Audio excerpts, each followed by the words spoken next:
of the doctoral seminar program Charles V. European Award, European Disability Forum, United in Diversity, the Impact of European Union on the Lives of People with Disability. Yesterday we had an agenda change. It was something outside our capacity. There was a problem with the speaker's plane, with his flight, so he was supposed to deliver his presentation yesterday, so he will do this now. For those of you who are following us online, we are going to have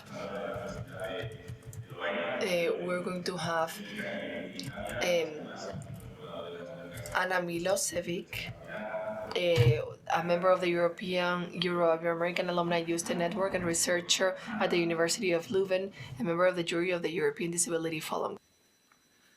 Thank you, Miguel.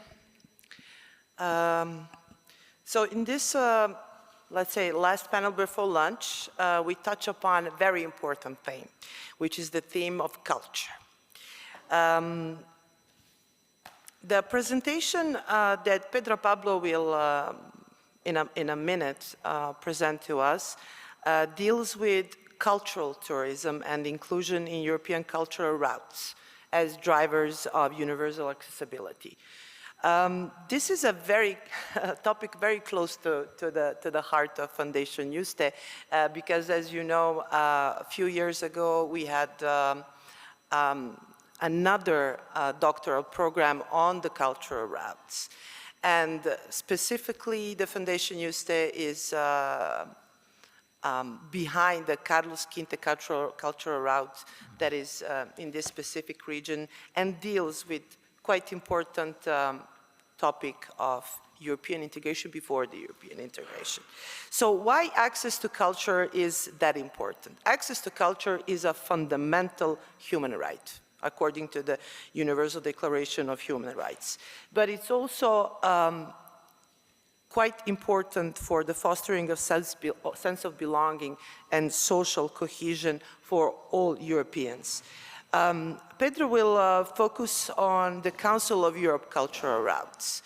And as we heard yesterday also across different kind of presentations that we had on the topic of inclusion, Council of Europe most of the times on a European level serves as a sort of precursor, sort of laboratory of what are then becoming good practices. So without further ado, I'm going to present Pedro Pablo Mila Fonseca. I hope I'm pronouncing this well. He has a degree in tourism and he was awarded summa cum laude by the Faculty of Tourism at the University of Havana in Cuba. He received a Scientific Merit Award as a distinguished, the most remarkable student in scientific research by the Rector of University. So we have high hopes. He has Master in Business Administration and Management and Master as well in International Relations that he obtained at the Pablo de Olavide University in Seville as well in the International University of Andalusia. He has collaborated in many national, international research projects on tourism, sustainable territorial development, territorial heritage, and family business. He has also been a collaborator and the main author of several research works that have been published and presented in different congresses and scientific meetings. Currently, he is hired by the University of Valladolid with a grant from the Junta de Castilla y León and the European Social Fund. He is also teaching on the topic of geopolitics and global change at the University of Valladolid, and he's enrolled in the PhD program in Cultural and Natural Heritage, History, Arts, and Territory. So the floor is yours.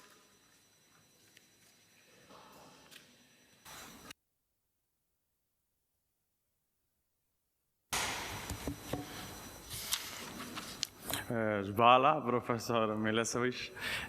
I want to thank your kindly presentation. So I would like to express myself in Spanish because that topic is better for me speaking in Spanish because it's my mother tongue and I explain myself better. So, bien, como ha comentado la profesora. As Professor MILOŠEVIĆ mentioned, the topic that we're going to address today is very much connected to the Yuste Foundation. I was telling my colleagues during dinner last night, when I was finally able to join the seminar, that I participated in the course Diseases, Food Diets of the Emperor that was organized by the foundation in the summer campus in the monastery of Yuste. And at the end of the at the end of the course, Miguel Angel, Professor Miguel Angel was telling us about this call. So I started thinking about it and I started considering what I could do to make a contribution on this topic. And I wanted to think about a potential publication because publishing is fundamental in the academic world. And based on that, I started looking at the foundation's records. And as Dr. MILOŠEVIĆ was saying, I found out that the foundation had held a doctoral seminar on cultural itineraries of the Council of Europe. In these last years, we have been focusing on this program because we consider it a good practices laboratory. The idea is to implement policies, projects with regions, and carry out activities that are territorial. As professors have been said, this territorial aspect is very important. So the idea is to use these to create policies in the future. So based on this, we can achieve significant changes in other activities. So before moving to the topic, I want to thank the Yuste Foundation for assessing my work and allowing me to be here. And it is a great honor to enjoy the spaces that the Yuste Foundation selects. Here we are in this chapter hall that is amazing. During summer courses, we are in the Saint Jerome Monastery. That is another outstanding place. And the foundation also puts us in contact with these teachers that are here today that are very outstanding nationally and Europeanly, on a European level.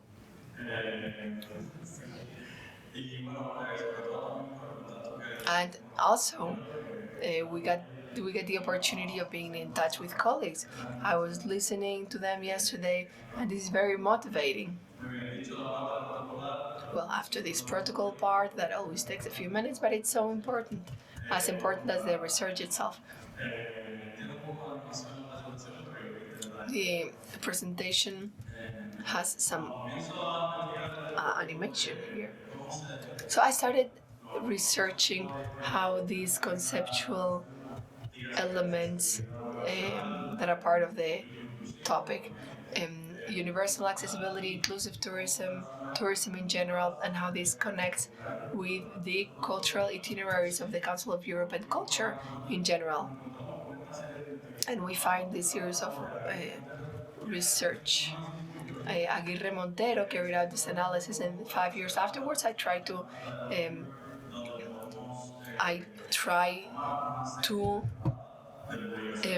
refine it. There's around 901,000 publications on this, so I try to see how the conceptual nodes connect. I don't think this is the presentation. This is the presentation before the last one. So I'll keep talking about this. These conceptual nodes interconnect research groups. And there's an element that is fundamental. We can discover paper clusters and what is being addressed in the academic debate. Based on that, we can build something as crucial for research, such as the conceptual aspect, the epistemological aspect, and we can structure the hypothesis that will be later on tested in the field work and find good practices to be able to carry out research. Was it possible to solve the presentation problem? Can I go on? I'm going to need things that are in the other presentation. So in this process of discovering the phenomenon, I find these materials that are so important when it comes to opening the topic. We have this compilation of Derby, Uri's book, and the ethics code, the code of the World Tourism Organization. Starting in 2019, it puts a focus on the inclusion of collectives, discovering that in the last decades, tourism has gone beyond being a business, economy sector, and has turned into a social activity. It's a matter of people's rights. It has to do with the right to rest, the right to paid holidays, a conquest of last century. But now, in this century, we are seeing what we do with that time. So,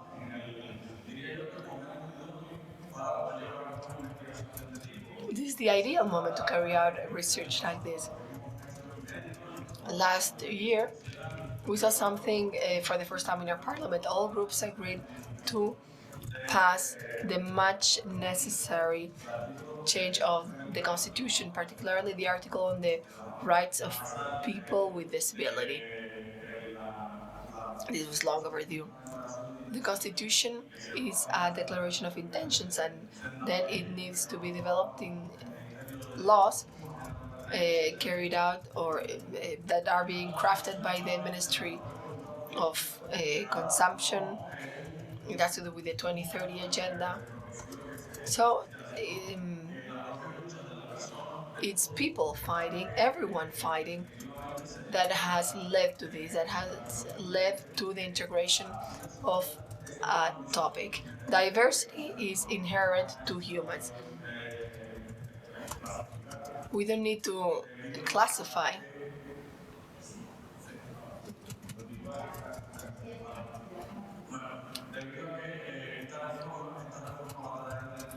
Because this reform of the constitution is going to bring with it a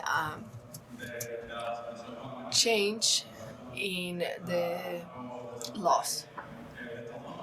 There will be 2 new laws, and the focus will be put on the relation between culture and inclusion. This will be addressed in this presentation, and we are going to address how this is going to evolve and what we want to extract, integrating the voice of people who are not enjoying these elements. And we're going to talk about decision makers, because laws can be passed if we have European regulations and political willingness, but if there's no budget, after all that process, if there is no budget, there's no point. And probably law experts here agree with this.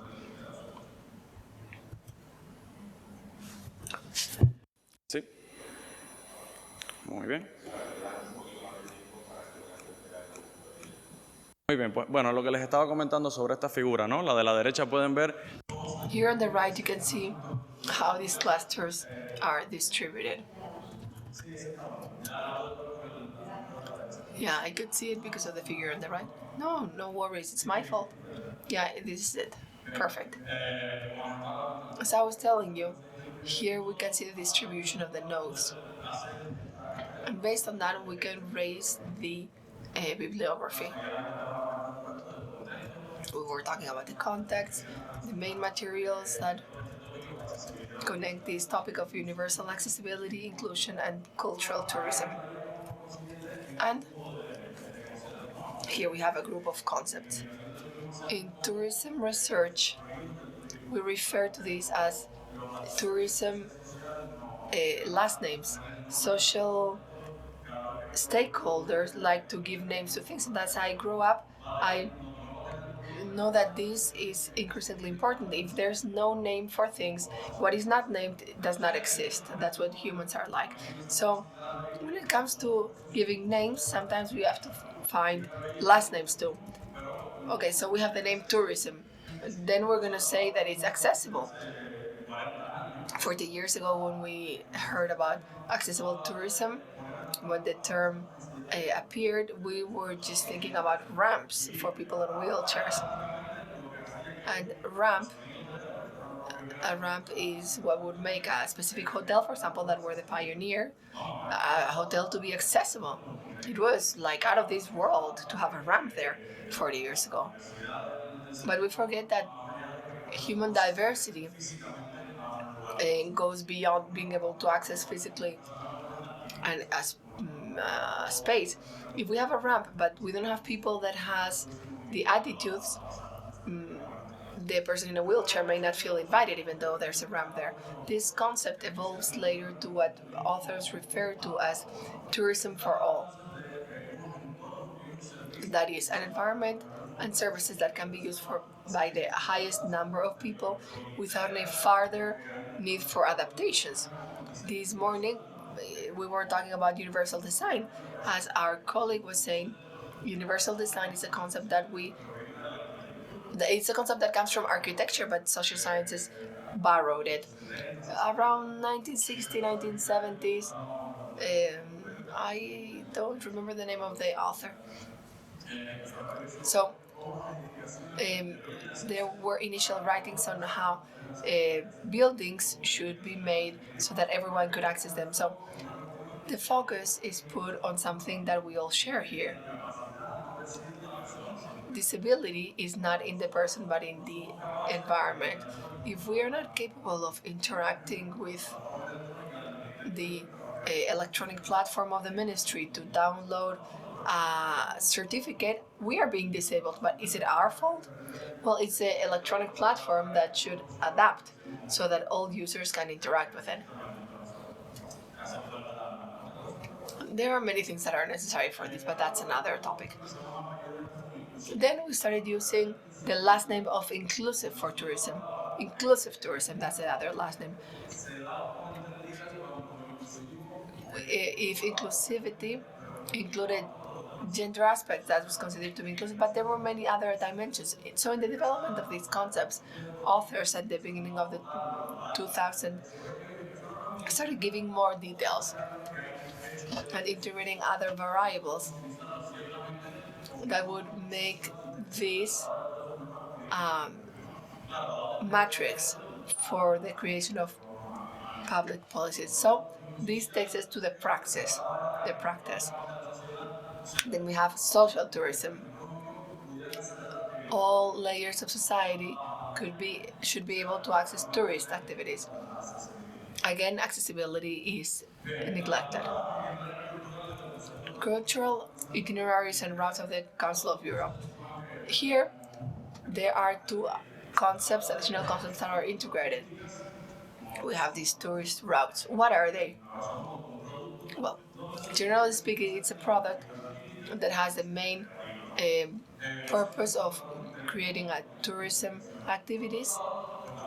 And then we have cultural routes that are something more recent from the past 15-20 years, have an interpretative component, and often there are conservation and dissemination purposes. The idea is to preserve the identities of the spaces, not only wanting to sell something to the end user. So these two elements, together with three elements given by the Council of Europe to organize the itineraries. The elements from the Council of Europe are they should be transnational. There should be also a scientific heritage grounding That is, there should be a research and documentation of the topics, and there should be a cooperation objective. And this is fundamental for the development of cultural itineraries and why they can serve as an lab to analyze public policies. Institutional, corporational, and um,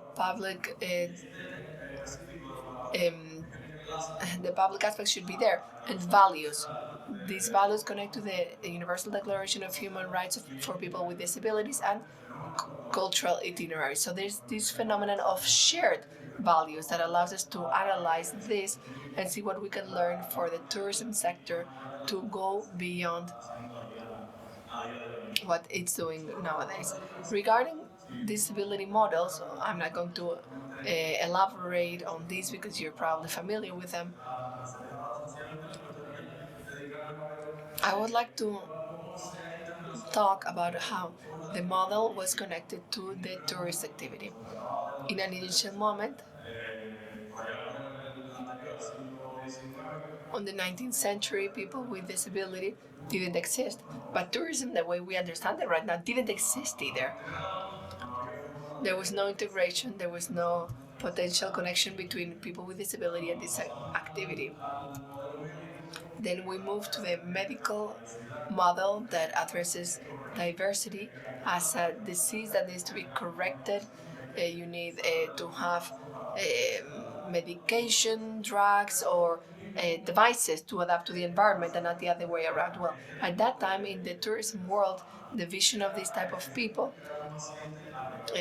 was that it was a patient, and this brings us to the medical tourism, hot springs, hospitals. It was a charity kind of like approach, and then we move to the decade of 1980s. From then until 2006, there's an awareness growth. That's when we get the Convention of the Human Rights of People with Disabilities. That changed everything. So at this point, people with disabilities are right holders. They're going to be connected to the right to culture, the right to healthy recreational tourism, beyond this charity approach or the need to be rehabilitated. In this context, we evolve in tourism between the integration model that was about creating a hotel for this type of people, or a recreational center for people like this, or a route or a specific moment. Now we are at a different moment. And we're talking about transformative inclusion, and it's about including the universal planning for all. It's not that one of the elements of the route includes a moment where people can interact. No, the route in general should be designed in such a way that there are as few barriers as possible. Esto, por supuesto, reconociendo un factor fundamental como... And there's a main aspect. Sensitivity is a multi-dimension phenomenon. We have many conditions as people. To give you an example, we need more glasses. We need glasses more often. Like if I take my glasses off, I don't see a thing. Do I consider myself disabled when it comes to doing things? No, because there are other ways of interacting with the environment. And the environment, of course, makes it possible for me, like when there are screens in places, when the context of a piece of art is explained, when you have audios. All of these elements make it possible to enjoy these experiences more. Legal experts have said that law should be the basis of our work. Well, there are 63 norms, regulations, international conventions that have to do with my work. I want to emphasize four. In connection with the topic of cultural itineraries, In the field of my research, we have all these norms. All of this will be mentioned in my publication, and there are four main moments. In 1931, we start hearing about culture as a social phenomenon, the Athens Charter for the restoration of historic monuments. Then in 1980, we have the Manila Declaration that for the first time integrates inclusion as something necessary for tourism, the inclusion of people with disability. Then in 2006, we have the Declaration of Santiago de Compostela that give rise to cultural routes and itineraries. That is promoted by the Council of Europe. There are values that are to be preserved, and for that, it is important to build projects like cultural itineraries that allow the image of Europe, its values and liberties to be disseminated and enjoyed by all in equal conditions. So 2006 is a milestone for universal accessibility due to the Convention of the Rights of Persons with Disabilities. In 2021, we have the strategy for the rights of persons with disabilities. There's a European strategy for the attention to people with disabilities, but from 2021 to 2030, there are many rules from 2021 to 2030.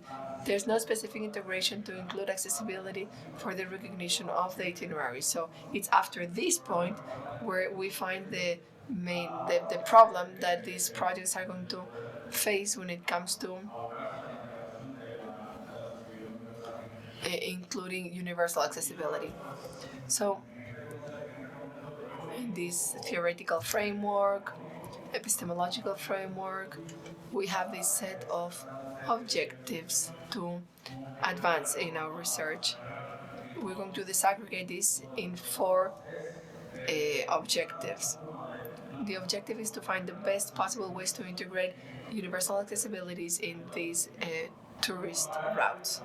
So, in order to develop this objective, we are going to use a series of technical methodological tools, and we are going to work on three levels to see what is happening and where the main problem may lie. We have international policies. We have moved forward in that field.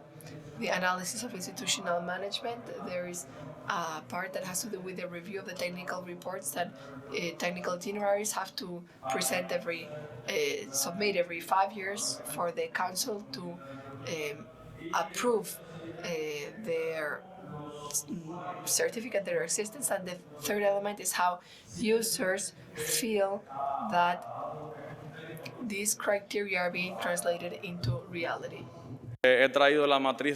So this is the matrix of the argument flow that I'm following so that you can see it better. And you can see how the question articulates in the research, how the principles are incorporated into the cultural itineraries of the Council of Europe, especially in the region of Castilla and Leon, which is the territory where I have more access to this information and the documents and where I can do the empirical work.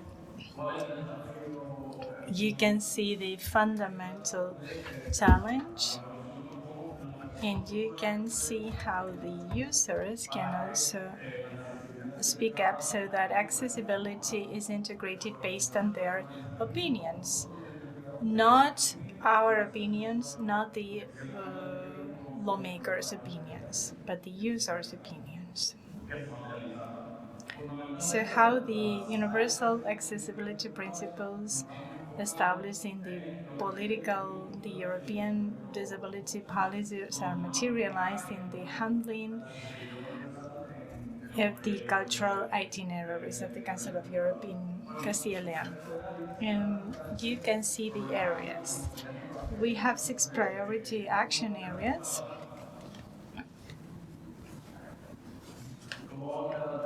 And you see the interaction between European young users with the itineraries, or trying to set up policies so that the youth will interact with them. There are many factors in this criteria from 2023, but universal accessibility is not one of them. I don't know why, because it was of the utmost importance in the European landscape. But you cannot see them in one of the 6 priority action areas explicitly, but within the specific projects, you can see many accessibility best practices developed in the documents, in the technical memories, in the 5-year plans that are submitted to get a certificate renewal. And you can see that even the itinerary creators, the promoters of this project, even if they're not required to do so, they are effectively including some accessibility criteria in the reports. So you can see here an example, this is an example of how the planner, the promoter, is going one step further than the law. They will force little by little the law to adapt to this and to get updated. In Castilla and León specifically, there are 6 routes, and we'll see how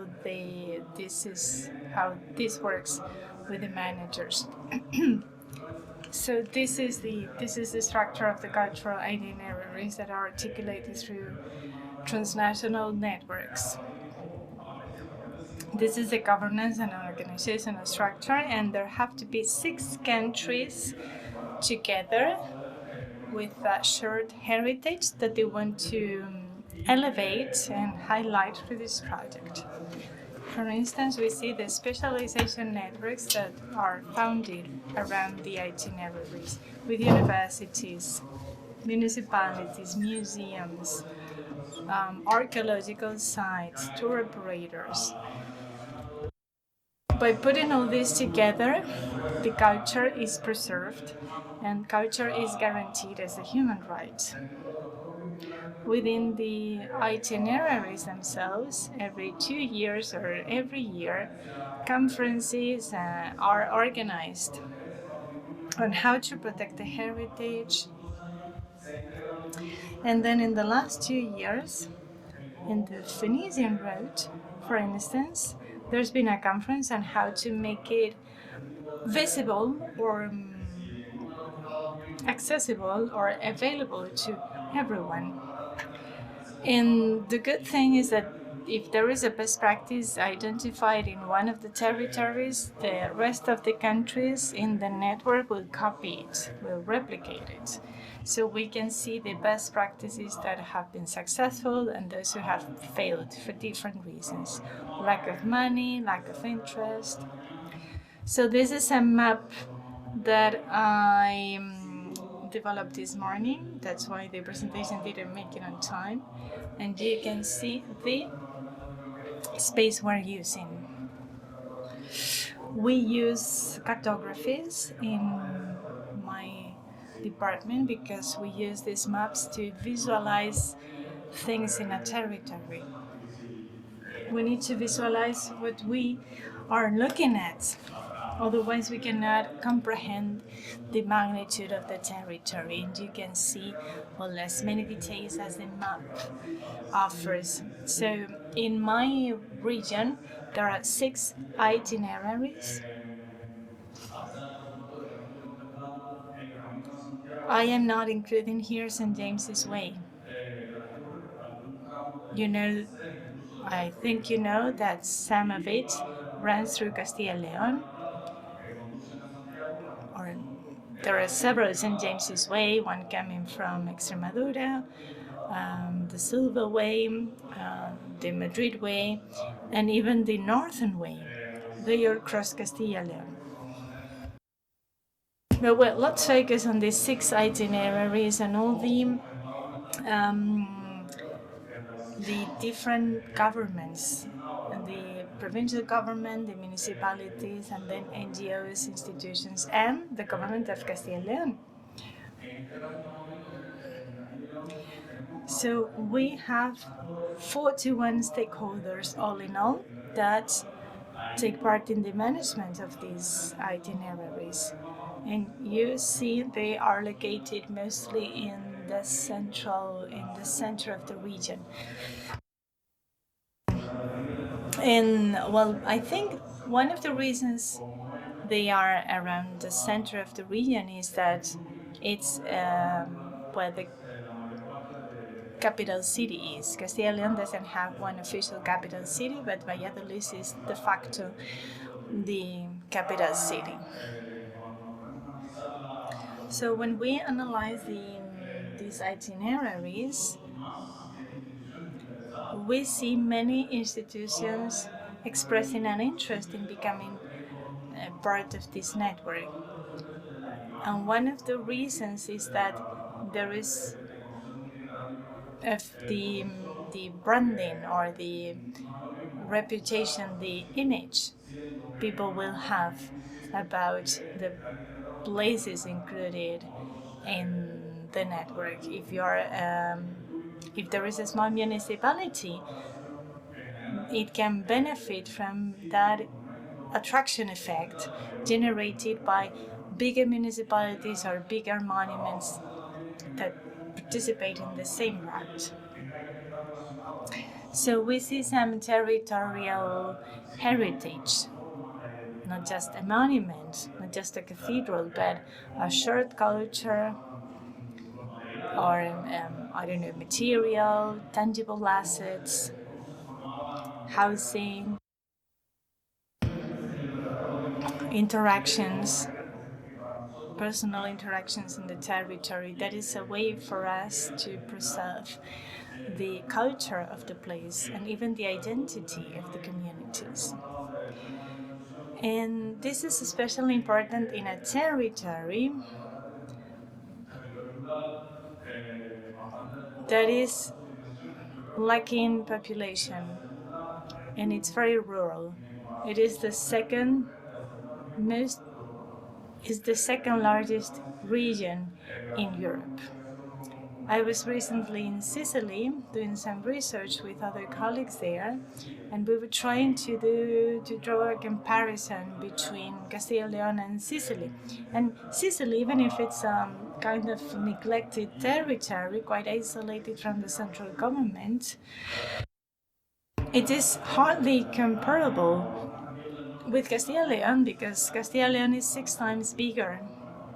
There might be other regions in, I don't know, Finland or even Aquitaine in France that are larger and quite empty. But then you had to add other factors, rurality, the population. So this becomes a complex issue, and the solutions need to be adapted to this complexity. These are the preliminary conclusions with the 4 hypotheses. If you allow me.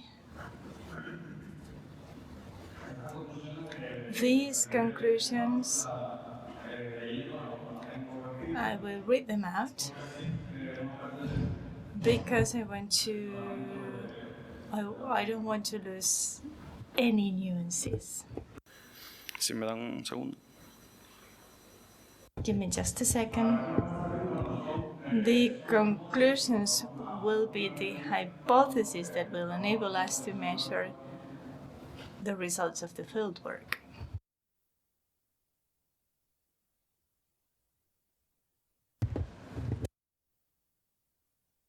Y bueno, se tratan de... So, this is the interrelation of the 4 components. Rural tourism, inclusion, the itineraries themselves, and universal accessibility. Based on this, or from this, we've built these 4 hypotheses. So the first proposal is that physical accessibility, like the ramps at the entrance of a museum or a level ground, must be a necessary condition but it doesn't guarantee a genuine inclusion or a significant experience. A wheelchair user can get access to a cathedral with a ramp, but without a good description of the heritage elements, they will not have the same experience people with disabilities have. If there are no, for instance, no seats or resting areas, they might not enjoy the visit. So the design of the cultural routes needs to be based on a rigorous multidimensional management. Second hypothesis. An inclusive cultural tourism has reproduced the hegemonic proposals from the elites. If you think of the Grand Tour, it was for the Western members of the academia, and they excluded ethnic minorities, women. If we are to create a real inclusive cultural tourism, we need to transform. We need to epistemologically transform the narratives. What stories have been told, from what epistemological perspectives are the local voices included, those of minorities, women? If we do a good inclusive cultural tourism, we will simplify the narratives and we will textualize information by expliciting the hidden narratives of the elites. So it is a good accelerator. The third hypothesis, the conceptual matrix, proposes inclusion not to be an unattainable state or a fixed destination. It is a permanent process. So even if some facilities or setups must be accessible, we need to be more ambitious, because we need to understand we are diverse if we are to open the heritage to anyone. So it is not a finite sum of spaces, but a permanent commitment to enter a dialogue with iterative improvements. So we need feedback mechanisms, permanent feedback mechanisms in the institutions, budgets sustained over time, the inclusive reviews, etc. And the fourth hypothesis is that the cultural routes being dispersed articulate distant and remote places under one narrative. That articulation is made accessible with a distributed extension.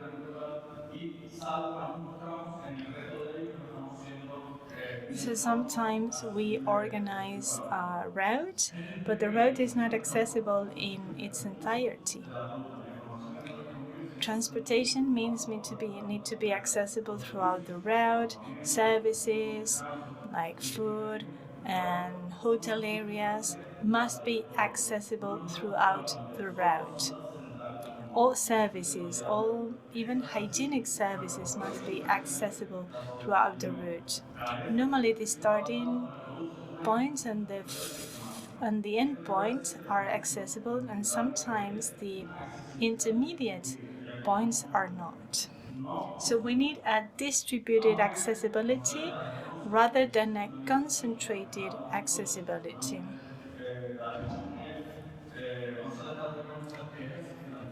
This is challenging, especially in rural contexts with limited infrastructures where many routes are located in Spain.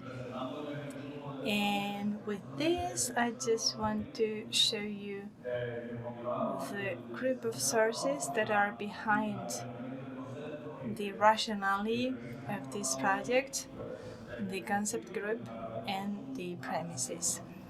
And we can use these 5 remaining minutes for questions. Thank you. Thank you, Pedro. I'm taking the floor now. Thank you very much for this exhaustive presentation. So how I want to go around with the comments is that first I want to give you some general feedback on the overall project and then maybe dive into specific questions for you. When I read your paper, it's a very long paper that you submitted before this. Es que ahí tuve una confusión porque entendí que eran 8.000 palabras. Y yo digo, bueno, pues claro, eran caracteres. Entonces digo, pues voy a tener que empezar a tomar parte de lo que tenía escrito, en el proyecto en sí, Yes. en lo que voy a entregar. Y claro, eso me ha hecho que los últimos 20 días que estaba de trabajo de campo en Sicilia, haya estado malviviendo entre el trabajo de campo y la escritura. Yeah, don't worry, I'm not going to comment on the paper, Okay. just the presentation. But the ideas are interconnected, so it's not going to be a detailed feedback on the paper. What really strikes me in your presentation that, in broad lines, it is clear what you want to do with this project, but it's not narrow enough. So I'm lacking a concrete research question. So I understand that it is a situational choice that you want to deal with the cultural routes in this specific region where you have know the language, you are most familiar with the specific cases, but the overall theoretical and analytical framework remains quite unclear. As well as this, the legal, international, national, local dimensions of the law that you are exploring in the presentation, but you fail to operationalize what are going to be the indicators, how are you going to measure accessibility. I think this is quite crucial. So yes, we know which are the cultural routes that are present here, but you also do not differentiate between different type of cultural routes. So yes, of course, we know that Council of Europe cultural routes are quite important, and that behind them there is a wealth of different kind of documents that are not only related to the regulations of the cultural routes of the Council of Europe, but there are European Parliament resolutions, but there are different kind of other different programs on the European level that work on pair together in synergy also with these cultural routes. So what is, I think, most important question that you need to tackle is what makes a cultural route accessible? So what is accessibility? So does this mean infrastructure? Does this mean accessibility of the content? Does this mean accessibility also for the people with disabilities to provide a feedback? Which is, I think, quite important. Does this mean that accessibility of experience of the cultural routes, learning opportunity as well? I mean, the use of new technologies. Brigitte yesterday mentioned a couple of studies that are quite important, use of these new technologies that can bridge this gap between lack of accessibility and, finding the right, way to provide this kind of accessibility. What I think it's also quite important is when we think about any kind of cultural routes, even the Council of Europe cultural routes, so we have basically two types of routes. We have those that have a purpose, and we have those that which are organic routes, okay? And even the very definition of what cultural route is for the Council of Europe is evolving. I know because I serve also as evaluator on cultural routes. So in a year or two, we are going to have cultural routes that deal with difficult heritage, the heritage of war, traumatic experiences, prisons, et cetera, et cetera. So, as this definition of cultural routes is expanding, it's also expanding the indicators that you can use to measure this kind of, accessibility that you want to deal with. So in terms of, the objectives that you placed, described to us, to what you want to do in this research project, they're still very broad, but you have to work on narrowing them a bit down, because otherwise what the presentation suggests is that you're trying to map out different kind of cultural routes that are here, but we don't have the instruments, we don't have like clear view on what is going to be assessed there. So when you speak about anticipated results, it's really not clear to me how did you, on the basis of what did you arrive to the expected result. So what I suggest, I mean, this is okay at this stage of work, and I mean, like, you have a broad picture, and this is good. So now we just have to work a bit narrowing it down and arriving to a point where you have a concrete contribution with clear and measurable results, okay? So how you want to do that, that depends on you. So whether you're going to compare all 6 routes, what kind of level of analysis you're going to employ, what are you going to compare, what do you want to do also with those kind of results. So what is the big question? So are you trying to understand whether these cultural routes are accessible, the degree to which they are accessible, the problems that organizations that manage cultural routes are facing, the problems that citizens with disabilities face when experiencing these routes. So it has to be a bit narrowed down to the specific, target group and a specific contribution. And it doesn't even have to be, like very region-specific analysis that you focused on all cultural routes, because this takes enormous amount of work. Maybe you can select 2 of them using the most simpler research design or most difficult design. So where you compare 2 that are most similar or 2 that are quite different. So I think one would be this organically evolved, and the other can be the purposive cultural route. Because there is a difference whether you are examining a wine route or you're dealing with difficult historical heritage. So maybe something else to think about is, you mentioned your presentation, I think this is quite unexplored as well, also in other presentations that we heard yesterday and today, is this focus on human rights. So all of you have mentioned that now we are in the phase of examining the rights of people with disabilities, and this is the most salient analytical and theoretical agenda at the moment.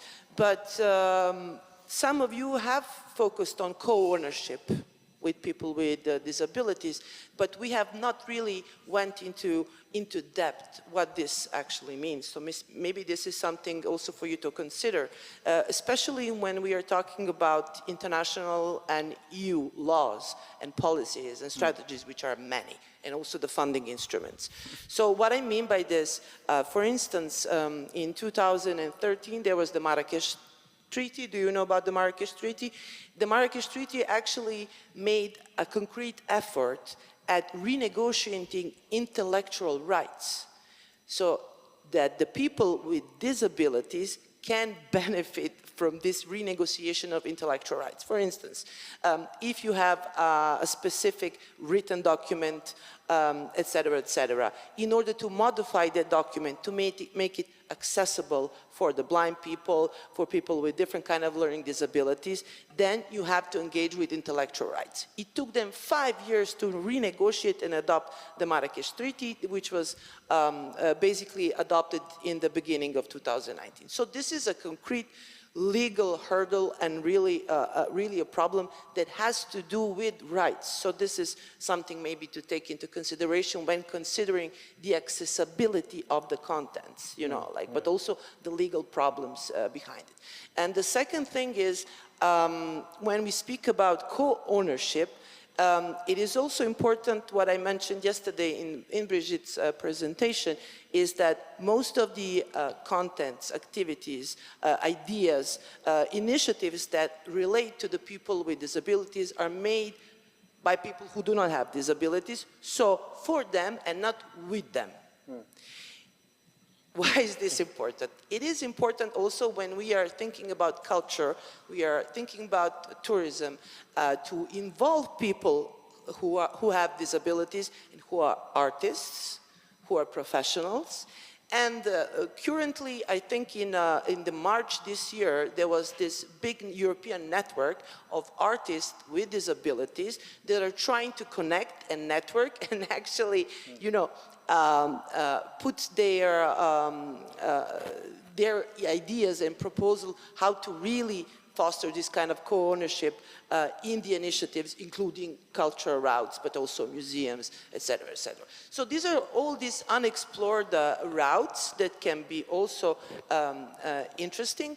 And I'm going to finish here because I'm sure that a lot of people have different kind of comments they want to raise, and I also think that Miguel, in relation to the Carlos Quinto route, has also many questions because he has a practical knowledge of the route. So maybe you can comment on this narrowing down idea that you might have for this specific chapter that you're going to write. Thank you.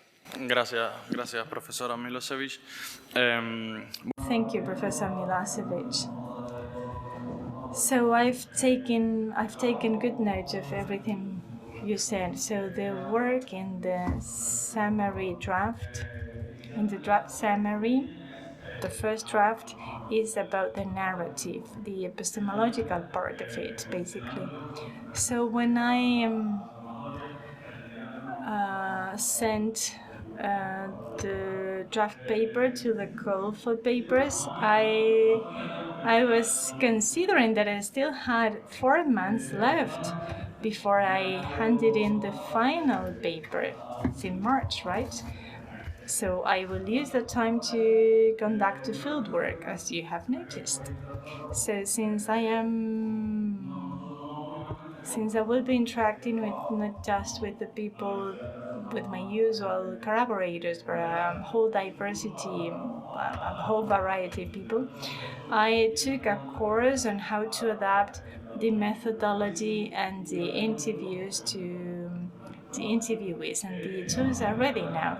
But, I will only start that work after January, or start in January, so I haven't still found the endpoint between, or the interface between the theoretical part and the practical part. Regarding the choice of itineraries, I've decided to, first study the 6 routes that run through Castilla and León based on the technical reports. You can see it in the draft, because the technical reports will tell us what to observe or what to look for. And once I have this information, my idea was to go to 3 municipalities where some of these projects flow together, and then interview some people to see how they feel and how they see, to what extent they think the itineraries are accessible, because it's the reports are about information about the heritage. So for me, there's no reason why I should choose one itinerary or another, but to see the interaction or the links between the itineraries and the municipalities, how users feel about them, how the population feels about them. That is what I want to assess. I would also like to I will contact, of course, these 6 managers of the 6 itineraries, and we have now a contact person, the focal point for the chose the 5th itinerary, and then I intend to get in touch with the 23 municipalities, the Zamora's provincial government, and I want to use them to get further information about. Yeah, but when you have a concrete research question, I mean, it's not a criticism towards you, but I've been doing this for a very long time. Sí, So it's no, quite normal that at the beginning the students, they are troubled with big questions, but your concrete contribution, it has to be very specific. So you have to have a very specific research question. Nobody expects from you to resolve the problems of the world or to be very detailed on everything that are the problems of the cultural routes. But if you focus on one, whether this is, the accessibility for certain type of disability, okay, certain type of visitors, or you focus methodologically on how the feedback on satisfaction with accessibility options, let's say, is being harvested. So this can help you really to then concretize these specific improvements that you are trying to push at the end of the project. Okay, sorry to have interrupted you. Okay. Sí, no, específicamente la... So, more specifically, the question lies in identifying best practices of the itineraries so that I can determine the best drivers for these itineraries. I've chosen these itineraries because they are the type of project that can benefit from policies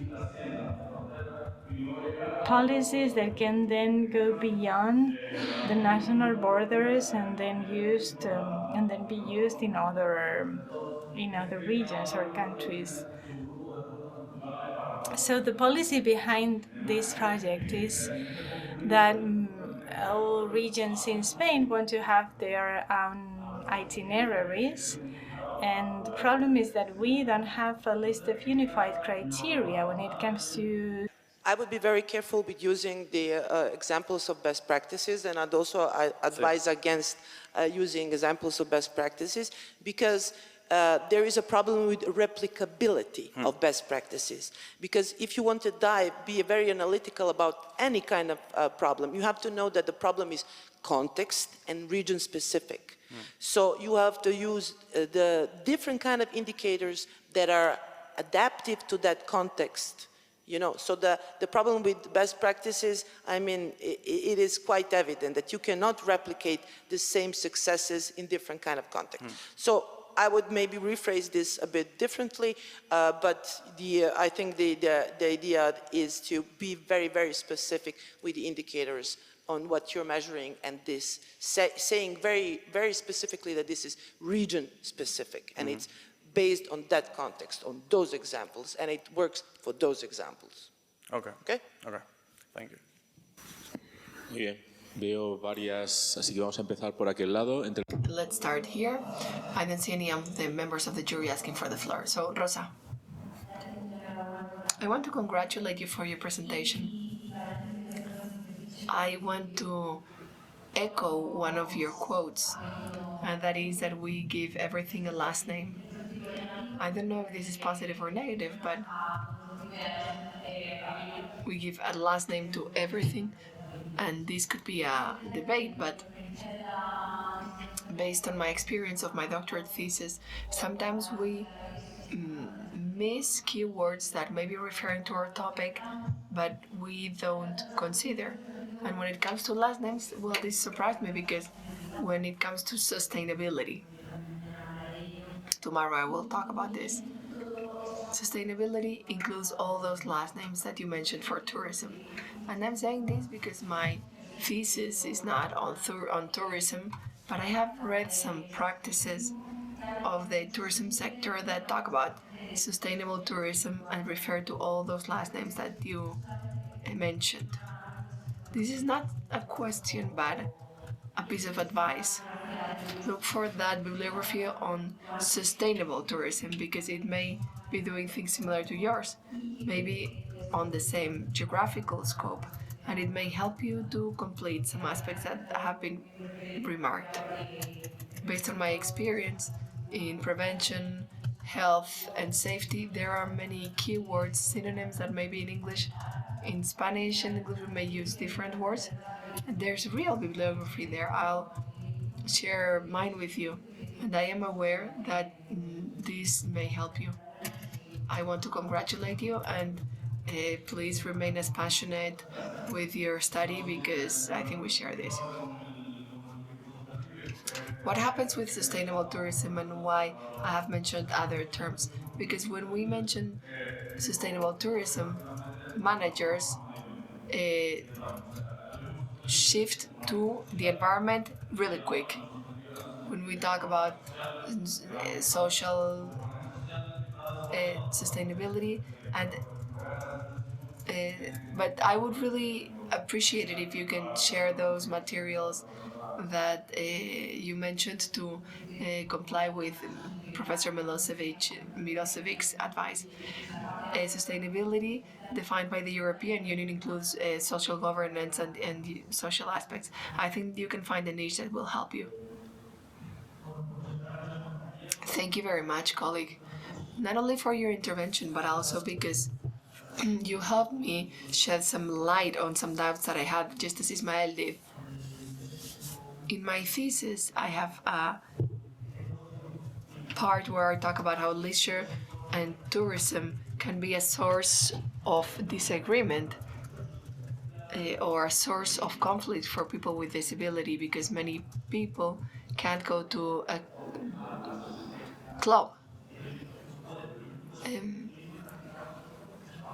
Or for example, scuba diving. If you have someone who broke a leg playing soccer, or an old elderly person may not go scuba diving. So I think the mentions that you made are very precise, and for those of us studying this topic, this can be useful.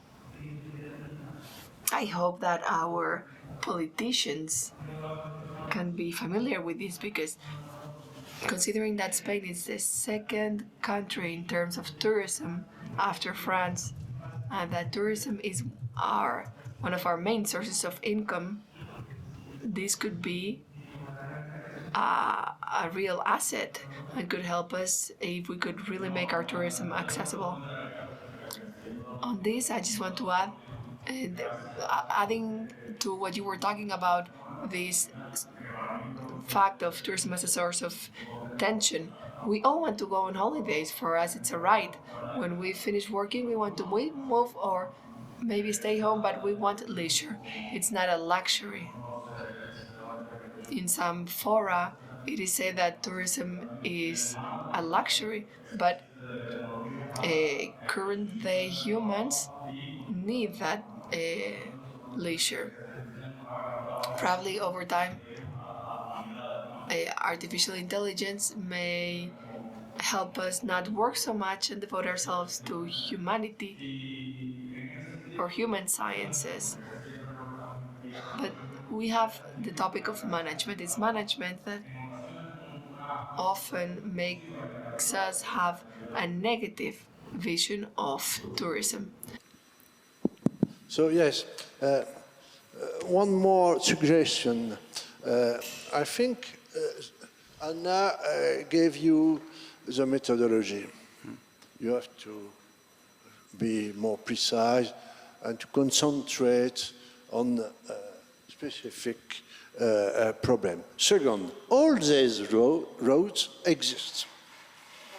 So I think you have to begin by describe what is the existence, and then apply the methodology and make a sort of result, what we have, what we have to do, and what is the perspective. So you can give a concrete case study, very useful. And I think it's exactly what we want here. Merci beaucoup. Ismael, por favor. Bueno, muchas gracias, Pedro Pablo, por la presentación. Thank you very much, Pedro Pablo, for the presentation. One thought that I had in your first slides, the graphs. In 2020, 2025, but I had the feeling that there were many differences. Can we go back to that image? No. Just to explain it to you.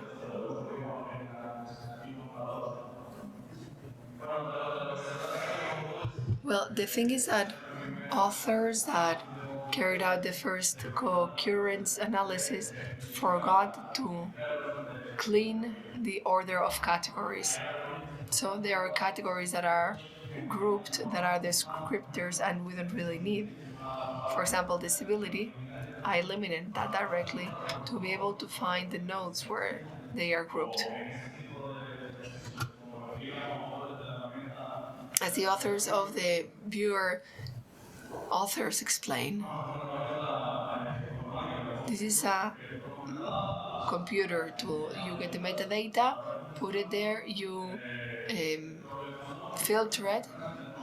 So the first ones didn't filter the data, didn't use a thesaurus for clean it, and they left generic categories that are understood to be implicit in the clusters. For example, living disability or accessible tourism, because it is understood that the data sought used those meta searchers to be extracted.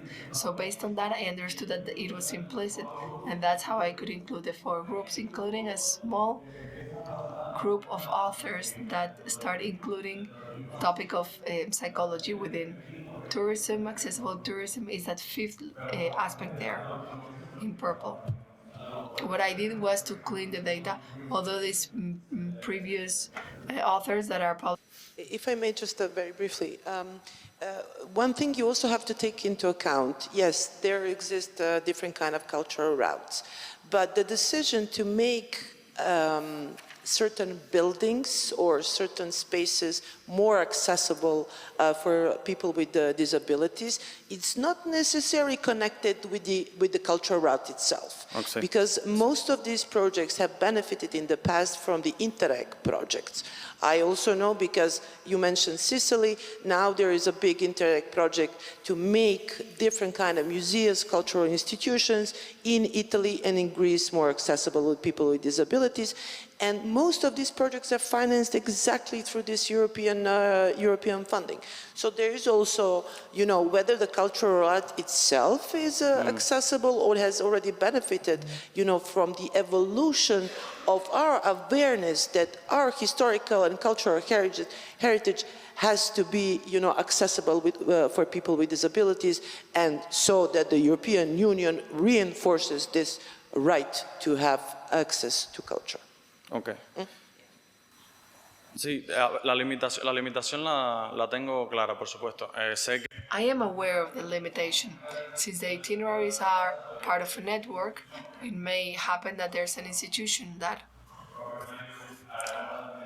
makes different decisions on their own accord that may not be necessarily connected to the whole set of the itinerary. This is part of the categories when it comes to fine-tuning or refining the information. I think once you finish your work, this can be a really good push to promote cultural routes. And these parameters need to be considered more among the official criteria. In this accessibility is not part of it. So I think the outcome of your work can be a real push for the program of itineraries, of cultural itineraries. Along the lines of what Eric was saying, I would like to make a remark on the type of cultural itineraries, because there's great diversity and not all cultural itineraries are aimed at improving or expanding tourism. In the case of Jewish heritage, the priority is not at all the development of tourist projects, which does not mean that at a given point they need to develop accessibility strategy, for example, for the access to heritage or to the historic documents.